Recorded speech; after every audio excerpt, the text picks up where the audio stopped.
Nous connaissons les règles. Présentons rapidement nos intervenants. Notre premier intervenant est Madame Mei Chan.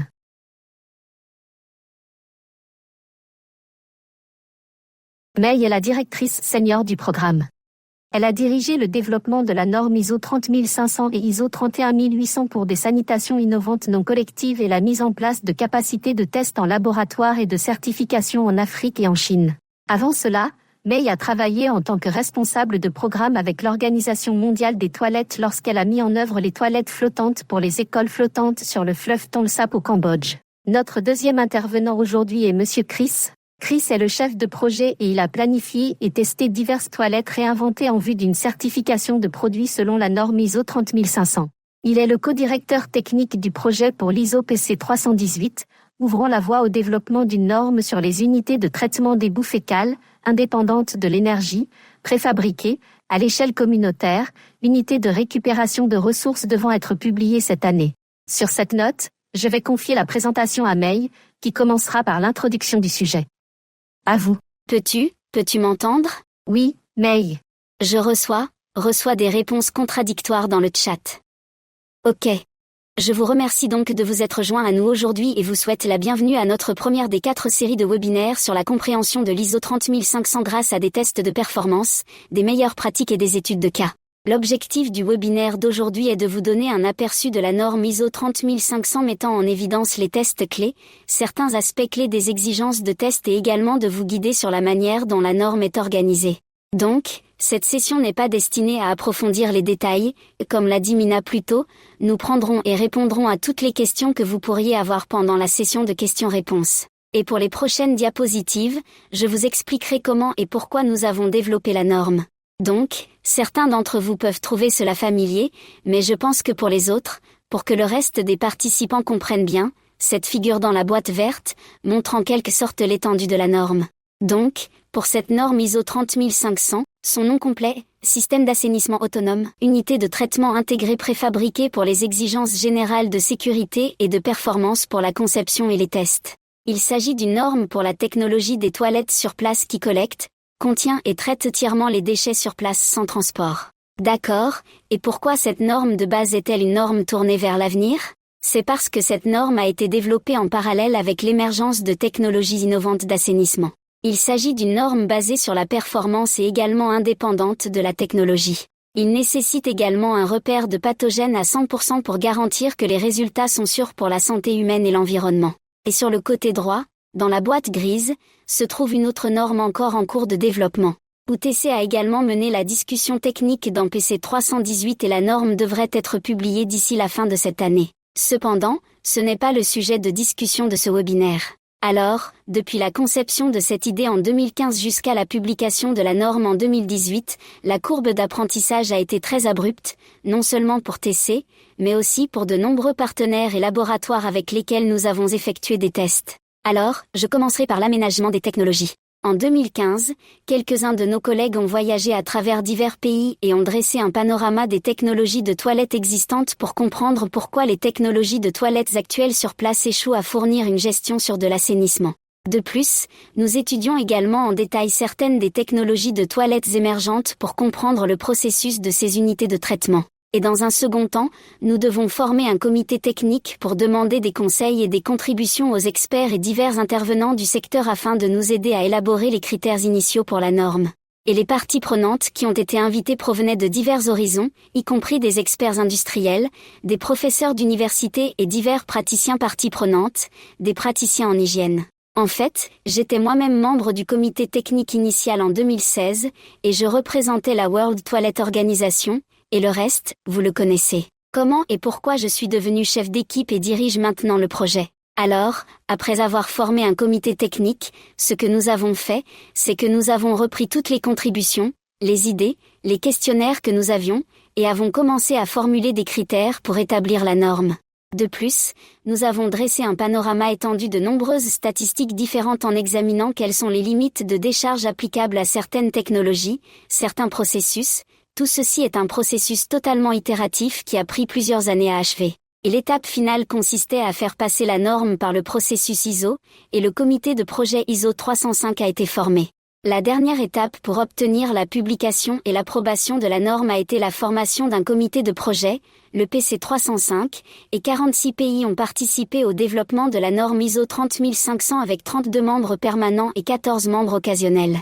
Lors de la réunion finale à Katmandou en 2018, 88% des membres du pays de l'ISO ont voté oui pour la norme, et elle a été publiée en novembre 2018. Le message clé de la dernière diapositive précédente est de partager avec tout le monde que cette norme a traversé de nombreux cycles de recherche d'avis auprès d'experts et de parties prenantes internationales pour arriver où elle en est à ce moment. Et aussi pour le chef de projet, lorsque nous développions la norme avec le comité de projet, PC 305, nous avons fait une validation assez extensive de la norme. Ce que cela signifie, c'est que nous avons travaillé avec des partenaires pour tester la méthode qui a été décrite dans la norme afin de nous assurer qu'elle est solide, pour nous assurer qu'elle a du sens. Et nous avons également effectué des essais sur certains systèmes disponibles commercialement pour tester la méthode qui a été décrite dans la norme. Il s'agit donc en réalité du processus que nous avons suivi. C'est le processus assez robuste pour s'assurer que la norme est réalisable et qu'elle répond à certaines. Il aide à s'assurer que les résultats des technologies de traitement sont sans danger pour l'environnement et la santé humaine. Donc, vous pouvez retrouver la diapositive en cours dans le cahier des charges de la norme. Il montre donc que la norme consiste et destinée aux technologies des toilettes, que l'avant et l'arrière sont pour la collecte et le transport lui-même au sein du système. Et cette norme est plutôt une norme exhaustive. Elle couvre les tests du mécanique à l'électrique, l'EMC. En plus de ça, la norme est une norme axée sur la performance, les exigences pour une évacuation ou réutilisation sur du sol et du liquide et les émissions, les odeurs et le bruit. Donc, avec la façon dont la norme est structurée, on peut la découper en 3 groupes. Donc, si vous êtes un fabricant cherchant à obtenir une certification ou quelqu'un qui essaie de comprendre la norme pour pouvoir l'adopter dans votre pays. Avec la façon dont la norme est structurée, nous vérifions les documents, les tests de contrôle en laboratoire et la vérification des performances du carburant. Dans le cadre des vérifications de documents, en tant que fabricant, vous devez produire un certain nombre de choses pour pouvoir répondre à ces exigences. Et sous le contrôle des tests en laboratoire, les clauses principales sont les modèles de chargement, les exigences mécaniques, les paramètres environnementaux, la santé humaine, les émissions d'air, l'acoustique, l'odeur et l'électricité qui émergent sous le contrôle des tests en laboratoire. Et ensuite, pour quelques vérifications de performance, nous avons quelques lignes directrices de tests et des paramètres environnementaux et de santé humaine. Cette norme comprend 3 types de classes de certification. Donc, on parle de classe 1 et classe 2 quand vous avez une partie avant et si votre traitement sur la partie arrière du dispositif est non biologique, alors vous tombez sous la classe 1. Si votre traitement en partie arrière relève du processus biologique avec une partie avant, vous faites partie de la classe 2. Et si vous avez plusieurs parties avant comme un bloc d'ablution et que votre technologie de traitement peut être soit biologique, soit non biologique, tant que vous avez plus d'une partie avant, vous rentrez dans la classe 3. Donc, pour la classe 1, 2 et 3, vous devez passer par les mêmes contrôles de documents requis, et vous devez également passer par un minimum de 32 jours de tests en laboratoire contrôlé. La différence se fait sur le terrain. Donc, si vous êtes en classe 1 et que vous utilisez un processus de traitement non biologique, vous devez effectuer des tests sur le terrain pendant au moins 30 jours. Si vous êtes en deuxième classe, donc avec une partie avant qui requiert des tests biologiques, vos tests sur le terrain doivent durer au minimum 5 mois. Et si vous appartenez à la classe 3, vous avez plusieurs parties avant, et si vous avez un système biologique, alors vos tests sur le terrain doivent durer au moins 5 mois. Cependant, ce système spécial de classe 3 dans la norme, il a décrit, si vous avez plus de 2 à 5 extrémités avant, de sélectionner au hasard 2 tests pour des tests. Et si vous avez plus de 5 interfaces utilisateurs, alors vous devez tester au moins 3 interfaces utilisateurs au minimum. Donc, me voilà terminé avec l'introduction à l'ISO 30500. Pour la prochaine section, vérification des documents, nous allons montrer 2 scripts vidéo qui dureront 5 minutes et demie. Alors, je vais jouer le script pour le moment, et si vous ne pouvez pas entendre l'audio, dites-le moi dans le chat. Du standard et pour les vérifications de documentation. Cette section comprend toute la documentation attendue du fabricant, ainsi que tous les tests qui sont nécessaires quand les documents sont manquants. La première clause de vérification de documentation concerne des informations techniques générales. On y décrit toutes les informations que le fabricant est censé fournir. Cela comprend les produits entrants du système, la capacité, les temps d'attente minimum entre les utilisations, comment éliminer en toute sécurité les produits d'hygiène menstruelle, et la durée de vie utilisable. La norme spécifie également comment et pourquoi l'information peut et doit être partagée. Par exemple, les temps d'attente minimum entre les utilisations doivent être dans le manuel d'utilisation ou sur une plaque de données située dans le système. La section suivante, Sécurité générale, décrit toutes les exigences physiques générales de ce système. Certaines des exigences de sécurité générale sont les suivantes. La conception de l'assemblage devrait décourager le retrait ou le démontage des parties critiques accessibles du système. Les toilettes devraient fonctionner dans un environnement allant de 5 à 50 degrés Celsius et à des niveaux d'humidité compris entre 20 et 100%. Les gaz et accumulations, l'encrassement, le blocage des échappements et autres risques potentiels doivent être surveillés, et les mesures d'atténuation nécessaires doivent être mises en œuvre. Ces risques doivent également tous être détaillés dans une évaluation des risques itérative créée par le fabricant. La section suivante est la sécurité de conception des processus. Elle comprendra des réglementations sur la profondeur du joint d'eau, la tuyauterie et les connexions, ainsi que des mesures d'atténuation par le biais de la conception physique pour prévenir les infections par les agents pathogènes. Elle couvre les mesures de sécurité pour la réutilisation des effluents. Par exemple, si le système produit de l'eau pour se laver les mains, on s'attendra à ce qu'elle respecte les directives de l'OMS. La section numéro 4 des vérifications de documentation est la sécurité des matériaux. Cette section met en évidence tous les composants des exigences de pièces, comme la nettoyabilité, la finition granuleuse, la durabilité et la résistance au feu. Ensuite, vient la sécurité mécanique et électrique. L'applicabilité de chacune des sous-sections au système dépend des fonctionnalités du système. Par exemple, si le système possède un équipement sous pression avec des niveaux de pression supérieurs à 50 kPa ou un équipement à vide avec des niveaux de pression inférieurs à 50 kPa, alors il doit résister aux pressions de charge mécanique et aux facteurs de sécurité de résistance structurelle. Dans cette section sont aussi abordés tuyaux, les parties flexibles, les réservoirs, les surfaces extrêmement chaudes ou froides, les sous-systèmes émettant des radiations et toutes les pièces mobiles et rotatives.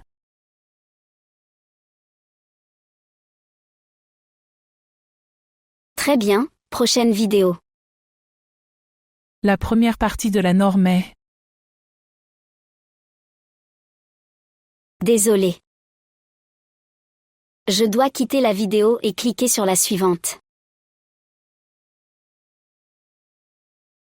Go. La section suivante concerne l'expérience de l'interface utilisateur. Cette clause couvre toutes les fonctionnalités utilisateurs, des exigences culturelles au marquage et étiquetage. La norme décrit le besoin d'une toilette qui s'intégrera aux normes culturelles. La communauté utilise-t-elle un système d'eaux usées ou de chasse d'eau à sec, des toilettes à la turque ou assises, du papier toilette ou de l'eau pour se nettoyer? Le système devrait être confortable pour l'utilisateur et atteindre une satisfaction esthétique. Et tous les étiquettes, panneaux, avertissements et marquages doivent être dans la langue officielle du pays. Cette clause vise à fournir à l'utilisateur une expérience sûre et confortable, afin que la technologie puisse être intégrée de manière transparente à la communauté.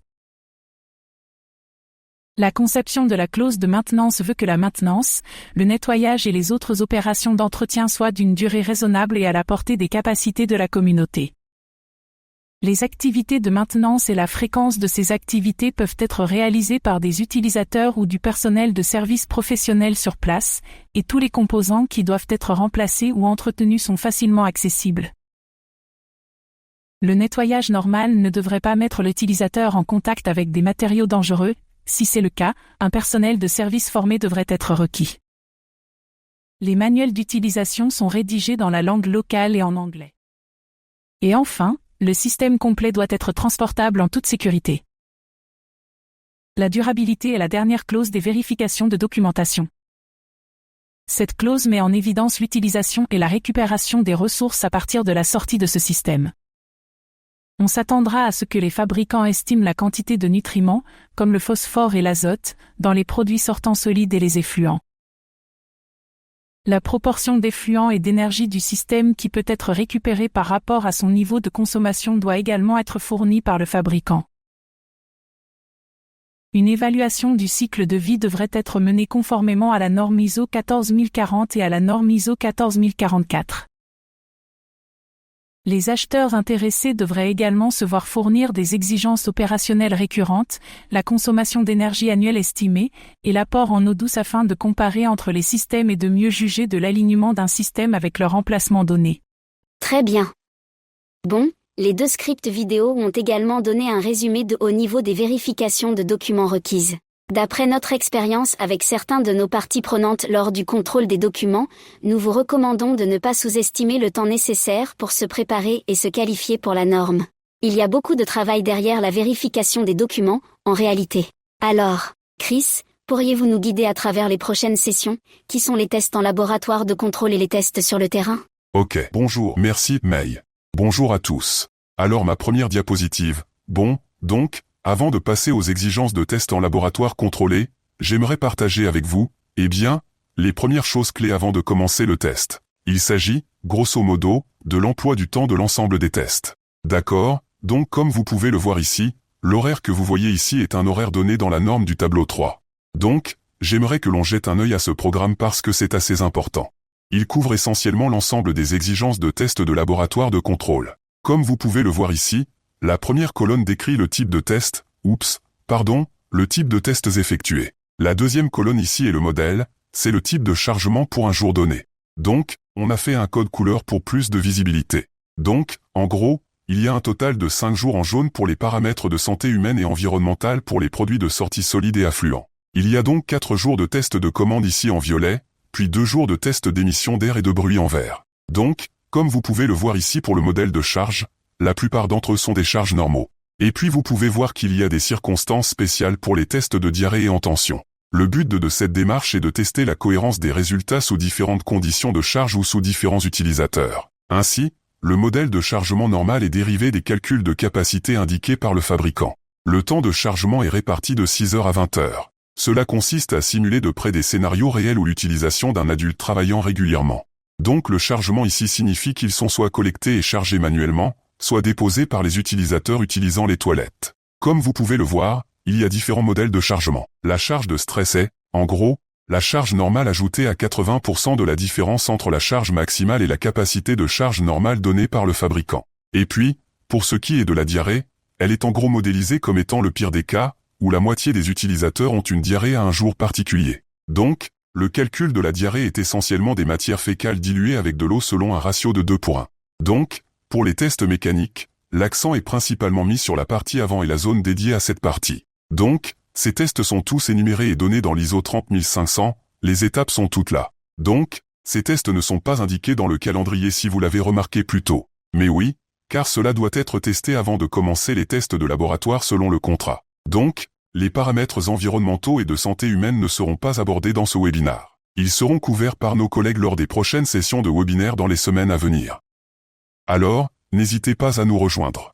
Bon, passons à la section des paramètres d'émission dans l'air. Les tests d'émission sont divisés en 2 sections de tests, les tests des émissions d'air à l'intérieur de la partie avant et les émissions d'air dans la zone de la cheminée. Il faut donc noter que cette zone de la cheminée n'est pas la zone extérieure des tests atmosphériques. Donc, voici les paramètres pour l'interface utilisateur comme indiqué, et nous les examinerons plus tard. Et ensuite, voici les paramètres de la partie arrière ou la cheminée. Ok. Donc, comme vous pouvez le voir sur le tableau 11 à gauche ici, les seuils des paramètres sont basés sur un temps d'échantillonnage moyen d'1 heure, à l'exception du H2S, qui est mesuré en moyenne sur 30 minutes. Ainsi, les méthodes recommandées sont également fournies. Mais veuillez noter que les méthodes de test des émissions atmosphériques peuvent être utilisées, désolé, les autres normes nationales équivalentes sont également acceptables à la place de celles répertoriées dans la norme ISO 30500. Donc, comme vous pouvez le voir ici sur la photo à droite, les tests ou échantillonnages requis sont comme indiqué, ils doivent être à au moins 1,5 m du sol, entre 1 et 1,5 m. Ça doit être au-dessus de la cuvette ou la zone d'accroupissement. La porte de la superstructure doit être fermée pour éviter autant que possible une contamination croisée avec l'air extérieur. Et généralement pour les laboratoires avec des valeurs en ppm ou ppb, les seuils. Donc, si vous voulez, pour les émissions de cheminée, les paramètres sont basés sur des moyennes d'1 heure avec des concentrations normalisées par rapport aux conditions ambiantes. Donc, de manière analogue, les normes nationales équivalentes sont également acceptables. Comme vous pouvez le voir dans le tableau A13, ils sont tous recommandés, mais si vous avez une norme nationale qui est similaire ou équivalente, vous pouvez également l'utiliser. Donc, l'image sur la droite ici est tirée de la méthode 1A de l'EPA. Cette méthode vous fournit une ligne directrice sur comment effectuer les mesures pour les cheminées en utilisant les meilleures pratiques. Donc, comme vous pouvez le voir sur la photo ici, vous voyez le point d'échantillonnage avant et après. Il devrait avoir un dégagement de 8D de toute perturbation. Donc, cela permet d'obtenir un meilleur écoulement laminaire afin que la collecte puisse être plus précise.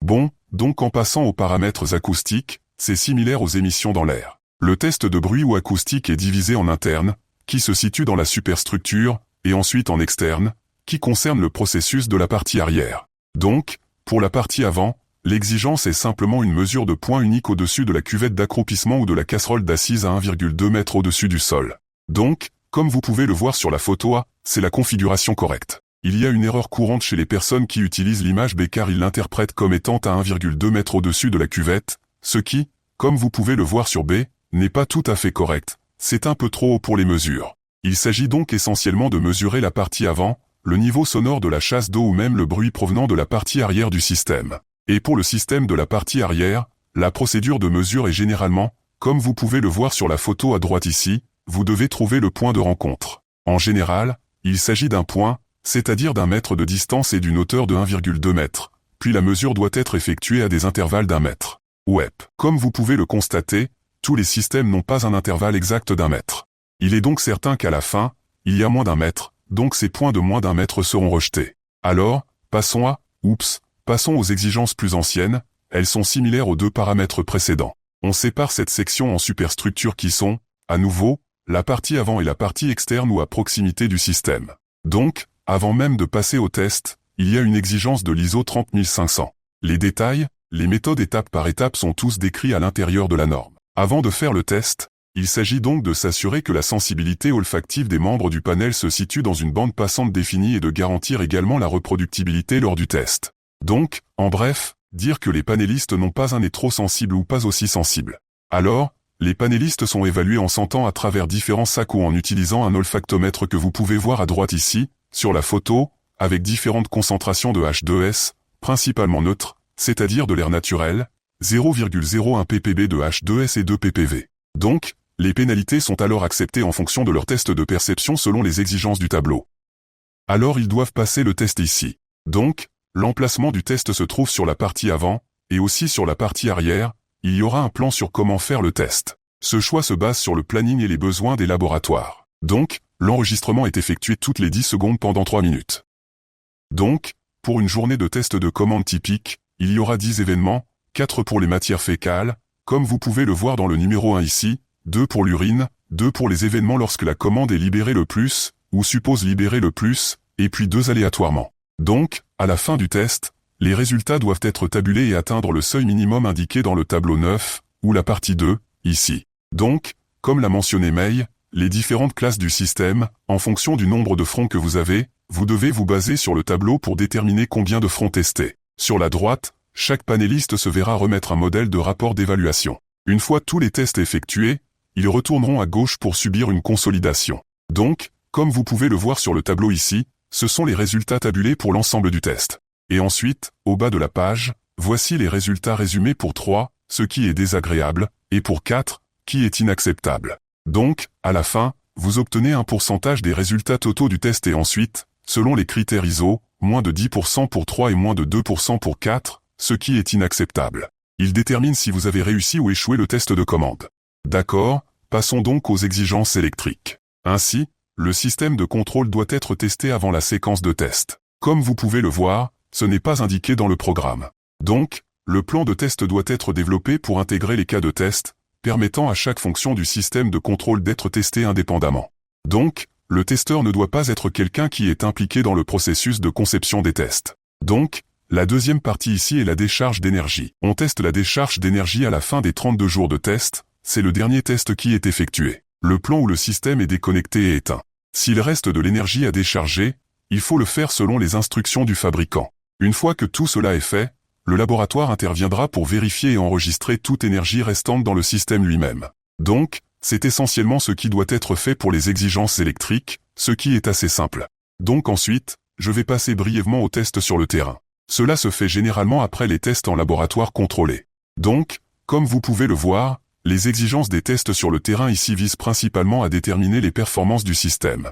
Et ceux-ci sont principalement réservés aux paramètres environnementaux et de santé humaine. Ainsi, pour un système non biologique de classe 1, comme vous vous en souvenez dans le tableau précédent, la durée totale du test est de 30 jours. La fréquence des tests pour l'environnement et la santé humaine est hebdomadaire. Chaque semaine, le labo viendra prendre un échantillon, puis retournera au labo et produira un résultat. Pour les systèmes biologiques de classe 2 et 3, la durée totale du test est de 5 mois.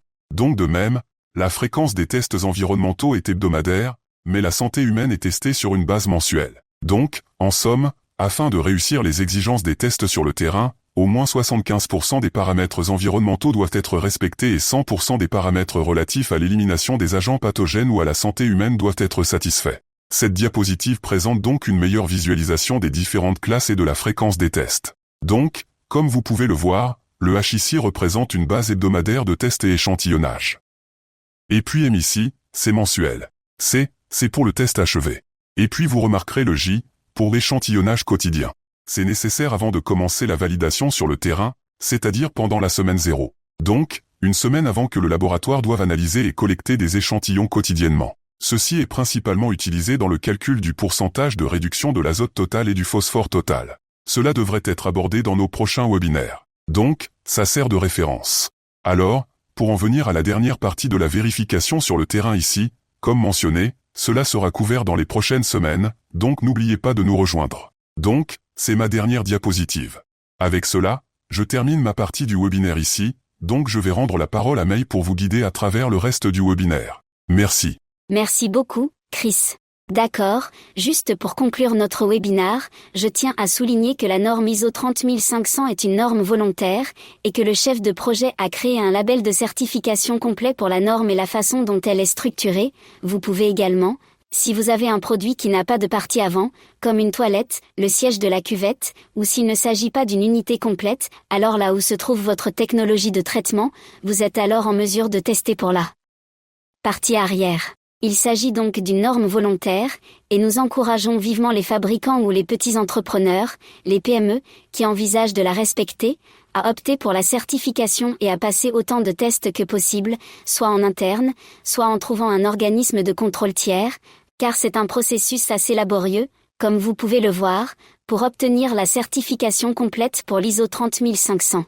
Mais cela étant dit, pour toute entreprise qui cherche à obtenir une certification, il serait très bénéfique pour vous d'avoir effectué davantage de tests de conformité et de découvrir où vous en êtes en termes d'obtention de la certification. Et pour résumer, j'aimerais partager le dernier script vidéo de 30 secondes.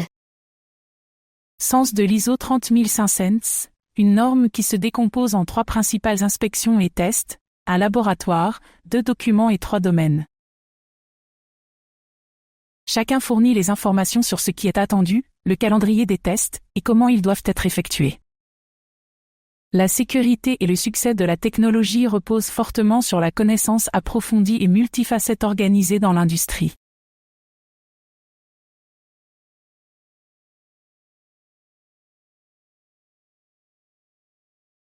Et cela recouvre. Alors, je dois. D'accord. Comme je l'ai dit précédemment au début, c'est en fait la première des 4 parties de la série de webinaires, et les 2 suivantes, la deuxième et la 3e partie, nous plongerons plus profondément dans la section de microbiologie et les paramètres environnementaux. La raison pour laquelle nous les avons retirés du webinaire d'aujourd'hui est que cette section d'outils est une part importante de la norme elle-même et nous avons beaucoup de choses à partager. Et la dernière partie sera une introduction aux procédures de test ainsi que certaines des meilleures pratiques que nous avons expérimentées et recueillies à partir des différents tests que nous avons effectués. D'accord, enfin et surtout, merci à tous les participants qui se sont présentés aujourd'hui. Et voici quelques-unes des photos qui, au cours des dernières années, montrent une partie du travail que nous avons accompli en tant que chef de projet dans le développement de la norme ISO dans le PC 305 ou les tests de validation sur certains des sites d'essai en Inde, en Afrique du Sud et en Chine. Donc, c'est maintenant la séance de questions-réponses, et je vais maintenant rendre la parole à May. Nous allons maintenant commencer notre session de questions-réponses avec May et Chris. Voici votre première question. Est-ce que les tests en laboratoire et ceux sur le terrain seront-ils effectués simultanément? D'accord, je vais commencer. Nous ne recommandons pas de le faire car si le système échoue, que ce soit vous, ou le fabricant lors des tests, vous pourriez avoir besoin de repartir de zéro pour refaire les tests depuis le début. Donc, cela n'a pas vraiment de sens économique si vous devez le faire simultanément. Si les tests échouent, il faut tout recommencer, puis multiplier le coût peut-être de moitié ou même le doubler.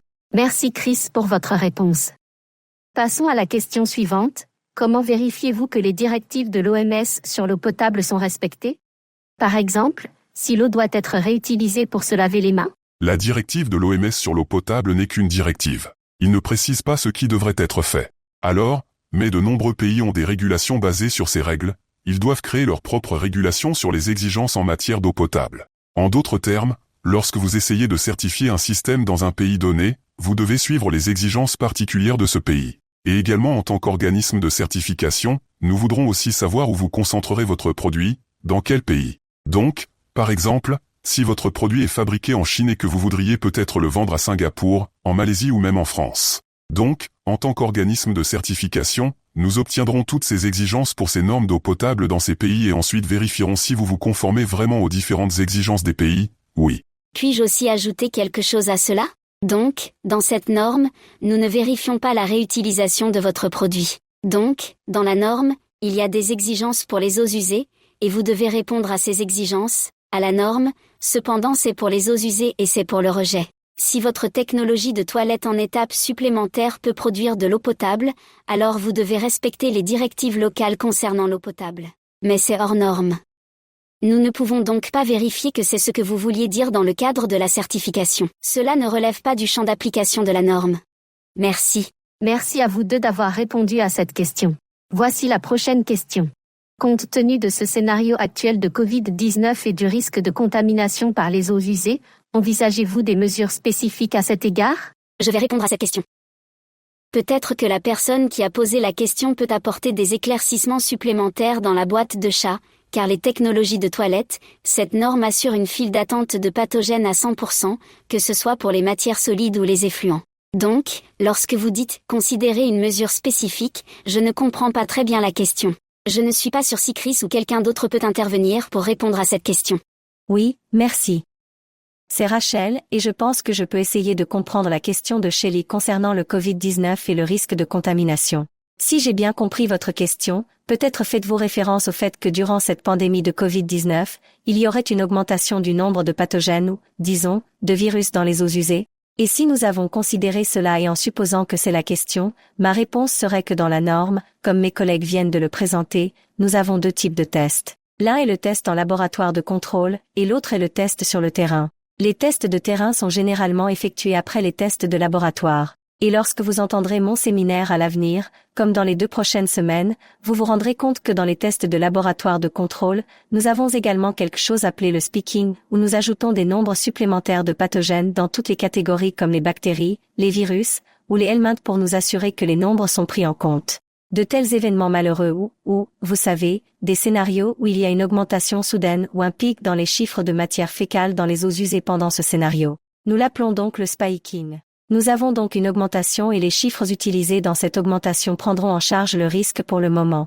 Ouais, merci. Merci pour votre perspicacité. La question suivante est, pouvez-vous également donner des exemples de différents systèmes comme vous l'avez mentionné, non biologiques, biologiques et mixtes? Oui. Alors, pour les systèmes non biologiques, nous voyons actuellement des systèmes en cours de développement. Ils vont des filtres à l'incinération, aux paralyseurs jusqu'aux mécaniques. De nombreuses choses différentes. Donc, ceux-ci sont approximativement non biologiques. Tout ce qui est biologique, ils sont principalement, comme vous pouvez le voir dans les usines de traitement des eaux usées conventionnelles, ils ressemblent à des réservoirs anoxiques et des réservoirs anaérobies, les technologies du système conventionnel de traitement des eaux usées, et puis vous avez les systèmes mixtes. C'est quelque chose de biologique et non biologique, le mélange biologique est assez clair. Le mélange non biologique avec le biologique serait des systèmes MBR, des systèmes de bioréacteurs à membrane, des systèmes plantables que nous avons vus auparavant avec des systèmes de réacteurs électrochimiques associés à des systèmes biologiques. Il y en a donc beaucoup autour du marché et en cours de développement en ce moment. Donc, peut-être que vous devez simplement chercher sur Google et taper peut-être réinventer les toilettes quelque chose comme ça. Les choses finiront par se révéler. Merci, Chris. Passons à la question suivante. Les mesures de l'air et du son sont-elles des échantillons préliminaires? Les normes spécient-elles les périodes de prélèvement?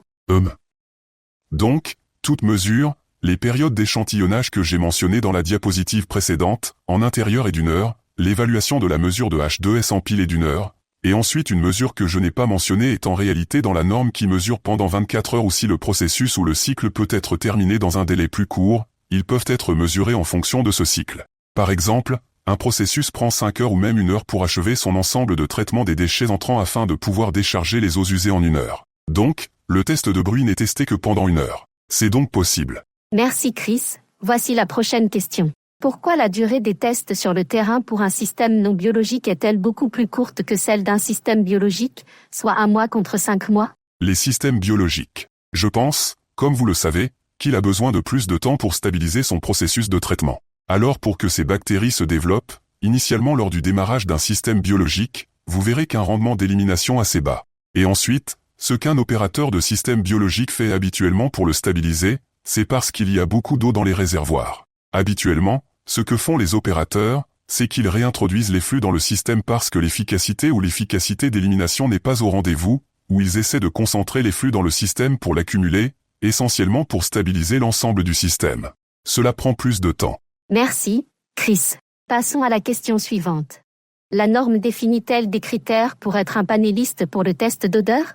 D'accord, donc les critères pour les panélistes, essentiellement si vous demandez s'il doit s'agir d'un genre, quel âge, y a-t-il d'autres exigences autres que celles indiquées dans la norme? La réponse est non. Même vous pouvez obtenir des étudiants ou même n'importe qui du grand public, cela devrait être correct tant qu'ils passent l'évaluation des panélistes que j'ai mentionné plus tôt dans la diapositive.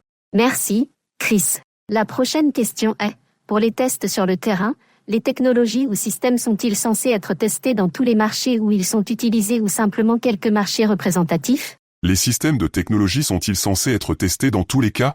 D'accord. En gros, il n'y a pas de être dans l'ISO. Donc, essentiellement ce que nous faisons parce que cela n'a pas de sens d'être testé sur le marché qu'ils utiliseront, parce que par exemple si vous êtes un nouveau système, vous voulez le faire certifier. Une fois que vous avez effectué les tests de contrôle en laboratoire, vous envoyez le système, disons, à Singapour car il est utilisé là-bas. Que faire si le système échoue? Vous devez renvoyer le système, puis vous devez faire une refonte. Donc, il y a beaucoup de risques. Selon la norme, il est suffisant que les tests soient, aucun emplacement n'est mentionné dans la norme elle-même. Ainsi, si vous fabriquez en Chine, nous vous recommandons de réaliser le laboratoire de contrôle en Chine, car les coûts logistiques sont moindres, ainsi que les essais sur le terrain en Chine également, ou dans le pays où vous fabriquez. C'est tout pour l'efficacité et la réduction du risque. Merci, Chris. La question suivante est, pourriez-vous s'il vous plaît définir à nouveau les 3 classes et fournir 2 exemples? Donc, pour définir les 3 classes, encore une fois, comme vous pouvez le voir sur les diapositives ici, classe 1, classe 2 et classe 3. La classe 1 concerne les systèmes non biologiques, la classe 2 concerne le système biologique, et la classe 3 comprend les deux, soit un système biologique, soit un système non biologique qui a plus d'une interface. Donc, en gros, quelle est la différence entre la classe 1 et la classe 2? Il y a des éléments biologiques et non biologiques. Quelle est la similitude entre la classe 1 et la classe 2? Les deux sont des systèmes à partie avant. Donc, pour la classe 3, c'est simplement un système biologique ou non biologique qui a plus d'une partie avant. Cela signifie qu'il y a 2, il y a 3, il y a 4 interfaces. Donc, juste pour ajouter, je pense que certains d'entre vous pourraient être confus comme dans les tests sur le terrain. Donc, c'est une question séparée. Donc, pour les tests sur le terrain, seuls les systèmes biologiques de classe 3 sont applicables pendant 5 mois. Si c'est un système non biologique de classe B, vous devez simplement procéder à 30 jours de tests sur le terrain. Merci pour ça. Passons à la question suivante. Comment parvenir progressivement à la conformité avec les normes dans les pays à revenus faibles et moyens, étant donné que le coût de la conformité est souvent répercuté sur les ménages? Existe-t-il une façon d'adopter une approche graduée pour la performance, en particulier le traitement, par exemple, pour les pathogènes BOD/COD? Laissez-moi lire la question. D'accord. Alors, divisons cela en 2 parties. La première partie est la suivante. Comment parvenir progressivement à la conformité avec les normes dans les pays à faible et moyen revenus, étant donné que le coût de la conformité est souvent répercuté sur le ménage? La deuxième partie est la suivante. Existe-t-il une méthode pour adopter une approche graduelle de la performance, en particulier le traitement des pathogènes BOD/COD?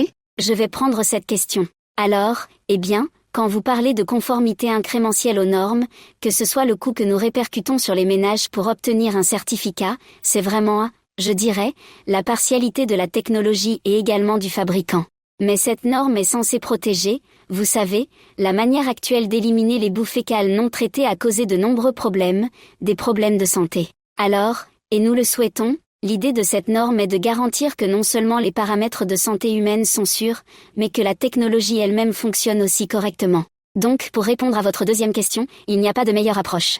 Il se peut que certains fabricants optent pour une conformité partielle, c'est-à-dire qu'ils testent certaines parties de la norme, mais cette conformité se limite à dire, par exemple, que mes fonctions électriques sont sûres, mais ils ne seront pas en mesure d'obtenir la certification complète de la norme. Vous ne pouvez pas dire que je respecte pleinement la norme, le respect de certaines parties de la norme ne vous donne pas une certification complète de réalisation. Alors, et oui, donc si vous voulez être certifié selon l'ISO 30500, alors vous ne pouvez pas adopter une approche plus importante. Merci, May, d'avoir répondu à cela. C'est la dernière question de la journée. L'un des participants, je pensais que cette norme ISO était spécifique pour l'interface utilisateur, en plus du contaminant et du traitement sur place ou bien les déchets collectés sont-ils transportés vers un site de traitement? Veuillez confirmer. May va remettre à l'écran le diaporama. L'ISO est spécifique à la contamination de l'interface utilisateur et au traitement sur place. Celui qui est transporté vers un site de traitement est le 31800, qui n'est pas dans ce webinaire et est toujours en cours de développement.